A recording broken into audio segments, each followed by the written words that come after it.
Yeah, so they purchased this land here as well as on the other side, which is a bit scary. This is theirs? Yeah, all of this. I think people know what we will be giving up, but what will we get in return is the larger question, and no one really knows that with certainty. Solano County, California sits just north of the Bay Area and south of Sacramento. And for the past 8 years, its largely middle and working class communities have been facing what many locals consider a hostile takeover. They've destroyed families. They don't care. They do not care about us, no matter what they say. Just, you can't make this shit up. You know, I have never seen anything like this. We visited Solano County in June to learn more about a battle between a local community and a secretive group intent on creating its own society. The story began in 2017. A farmer from out in the area called me and said, hey, somebody's buying land out here. And I thought, okay. He goes, but it's a lot of land. So I went down to the county and looked at the property records, and I could see the name Flannery, LLC, and that they had bought up at that time more than 20,000 acres. Albert Medvitz and his wife, Jeannie, moved back to Solano County in 1987 to run her family's farm, one of the many dryland farms in the region. In 2019, we ourselves got a letter offering to buy our ranch at inflated prices. We made it clear there's no way we're going to sell this ranch. And they simply could not seem to comprehend why people would turn down money for something and maybe more value than money could buy. They decided to sue the ones who would not sell to them. They came in the dark of night, kind of. They did this stuff secretly. You know, they've just ticked off a whole lot of the community, and then they have the gall to sue farmers that don't want to sell. It's just like, what are you thinking? Flannery also sued dozens of other family farmers who held out after discussing the value of their land amongst each other, accusing them of collusion and antitrust violations. Of course they talked. Farmers do that. People do that. They want badly. One's right near the water, and that person is not giving it up. So these farmers, what's happened is they are going broke trying to fight back against these billionaire boys. It has just been agonizing. There were so many people who were wounded by this. The buyers maintained a veil of secrecy around their identity until August 2023. That's when the New York Times broke the news that Flannery, which eventually spent $900 million buying up 66,000 acres of land, is the front group for a company called California Forever. And California Forever, backed by billionaires such as Reid Hoffman, Laurene Powell Jobs, and Mark Andreessen, wants to build a privately run city in the middle of the county's protected farmland with far less regulation. The new city would be located north of Highway 12 between Travis Air Force Base and Rio Vista. The group wants to build a green community that it claims will include thousands of affordable homes, shopping, dining, and walkable neighborhoods. So they're saying they want to be good neighbors with people in Solano County, and at the same time they're suing their own literal fence-by-fence neighbors. Investors in California Forever have been largely mum on the project and strategy. The public face of California Forever is its CEO, a former Goldman Sachs whiz kid named Jan Schwamek. He grew up in Eastern Europe, was a young prodigy in London, and founded a failed Twitter-like app. Here he is talking about the lawsuits at a tech conference. It was a hard decision, but we have laws on the books that protect against that kind of conduct, and we'll leave it to the courts to figure it out. What is the law that says if you want my property and I don't want to sell it to you, you drag me to court? There's no law like that. What we have a law against is the law that says if the 6 gas companies, the gas stations in town get together and say that they're going to charge $50 for gas, then there's price fixing laws against that. Schwamek has also been confronted by residents. Let me say respectfully. Respectfully. Neighbors don't sue their neighbors. I cannot tell you how much hatred I have for these people. Just hatred. Schwamek was crude and did not understand that he would have had a much better reception if he had talked to people. Schwamek self-published a book in 2009 titled Racing Towards Excellence, which summed up his personal outlook with a misquote attributed to Ayn Rand. Quote, "The question isn't who's going to let me, it's who's going to stop me." The stakes are sky high, both locally and for the nation. If the project goes through, a precedent will be set with billionaires able to buy their way through community resistance and create their own privately held societies.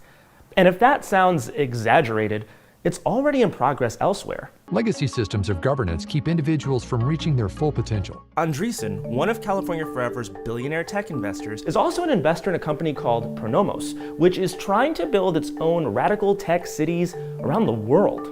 In Honduras, Pronomos purchased land unbeknownst to locals in order to build Prospera, a libertarian, Bitcoin-powered city, and now that the country wants them out, the company is suing to establish autonomy.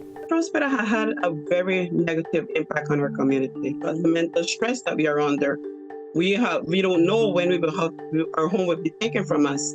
Prospera is being very slowly built along the ocean in an area with some existing infrastructure.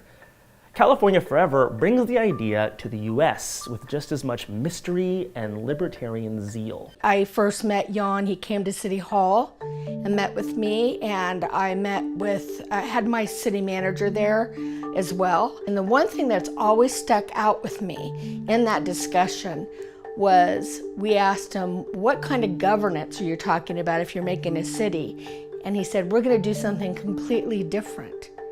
It won't be what you're used to. And we asked him to go a little further, and he did not. But it wasn't going to be like a city council kind of thing. I think the biggest disadvantage will be to the individuals in the new community because you don't have an elected official to hold accountable. You don't have anyone that you can directly communicate your concerns to. This is a key promise of the so-called network state movement, a tech separatist effort to create private, self-governed utopias. Schwamek has claimed he isn't interested in the movement, but several of California Forever's top investors are involved, and its creator called the would-be city a prime example of his idea. The network state is about the book, is about the bare land version of it, right? Which is already being tried. You're seeing it in Northern California. Donald Trump, supported by Andreessen and other Silicon Valley libertarians, has a similar plan, but he calls them freedom cities. You know, you can't serve two masters, is my opinion. So one will always suffer. Either you'll answer to the people that you're serving or your investors, but you really can't do both. Schwamek has talked repeatedly about removing regulations around building, which is key to the network state's self-government plan and a dream for developers. And when I look at all of these plans or places that I visited, I often wonder, was the original vision somehow more radical? And then it got watered down because the fire department said something and the city said something. I don't believe that this is just going to be a development. I think this is going to be an experiment about forms of governance. And when you have somebody like Mark Andreessen writing the Techno-Optimist Manifesto, claiming that words like sustainability are a curse on society, I think that's extremely exaggerated. When we spoke with Solano County locals and officials, they voiced some similar concerns about the proposed city, its size, and how it impact the generations of residents. My fear is that building a development like this, where it could be up to 400,000 people in a county of 450,000 people, it's not being built for the people of Solano County. And we have to deal with the consequences. We have to deal with the congestion on Highway 12. We have to deal with the increase in taxes that could possibly happen or occur. We have to deal with, if we're in a drought year, how is water going to be re-rationed? There was uncertainty about promises made to working class residents. They're flat out lying to people about what it is. And worry about California Forever's impact on the environment and economy, which was validated when the Solano County Board of Supervisors released an economic impact study. The report was prepared ahead of a November ballot initiative to change zoning laws to allow the city's construction to begin. Polling already showed mass opposition to the plan. Then this happened. California Forever announcing today its East Solano plan will no longer be on the ballot in November. Now the company is promising to make adjustments and try again in 2026. But the issues they face run deeper than deficits. Many of them are a matter of just misunderstanding the region. Here's what Jan Schwamek told billionaire investor, LinkedIn co-founder Reid Hoffman about the county's farmland. We've been able to purchase this property because it is some of the worst soil for agriculture within 100 miles. Locals vehemently disagree, pointing to the $1.3 billion in revenue that farms and related businesses produced in 2023. They have taken over a lot of land that has been dry farmed and has brought protein to the country and the world for 3 and 4 generations. And in this era of climate change, when water is becoming scarcer across the country and across the world to use for crops, to be able here to set an example of how we can produce significant food, important food, without relying on water is hugely important. The Orderly Growth Initiative has governed land use and planning in Solano County for 40 years, keeping cities growing without impacting farmland. Voters would have to approve changes to the law for the city to be built on protected farmland. Ironic, because the ordinance was first enacted in 1984 to prevent an investor from San Francisco from establishing a new city on the farmland. Everything that's green is protected by the Orderly Growth Initiative. Okay, so Flannery's looking at this big green chunk down here. Here's Rio Vista, and there's Travis Air Force Base. So everything in gold is the land that Flannery bought. And you can see it's virtually that entire corner of the county. As one of the 10 core guarantees made to Solano County residents, California Forever promised to create good-paying jobs in places where people live. Many of the companies that Schwamek announced as potential employers in East Solano are tech startups that share investors with California Forever's billionaire funders. Instead of waiting for a brand new city, officials say they would welcome them to their towns now. We have a whole city block that I offered to him to go ahead and develop what you're looking at. And let's see it. It's a bit disrespectful to withhold opportunity because it's tied to you directly. It's almost like a bait and switch or dangling a carrot before a person. Here's what I've said about those companies that they've said might want to come out there. Come here now. Affordable housing is another one of the 10 guarantees that California Forever offered the community as part of its sales pitch. They claim Solano County isn't building enough housing. If you think that we aren't building enough houses, go down and look at our general plan and then come back and talk to us. It's thousands and thousands of houses. We took a tour of locations where housing is being built right nearby. There were huge new developments in an area already zoned for housing and small neighborhoods right off main streets. As you can tell, we're really active here in development. Price is really affordable for Bay Area standards, which is really cool. But the difference is these gentlemen can probably afford to live in these houses that we're building, which I take great pride in that. You know, I'm working class, my family is working class. California Forever's apartments will start at $400,000 in today's dollars. Years from now, when the city would open, that's likely to be well over $500,000. Who that affordable housing gonna be for? It's not for me and my people. They did this same thing in Silicon Valley. They promised them all these houses and all this. Well, look at them now, unhoused. They gonna do the same thing to us. California Forever now plans to get a development agreement in place before a vote by residents in 2026, which could address their many concerns. The company plans to work with the Board of Supervisors on the project, which has people worried. It's very unlikely to win over some of the current supervisors. As far as I'm concerned, I will never trust anything that they bring forward on anything. You broke the public trust. You operated in bad faith.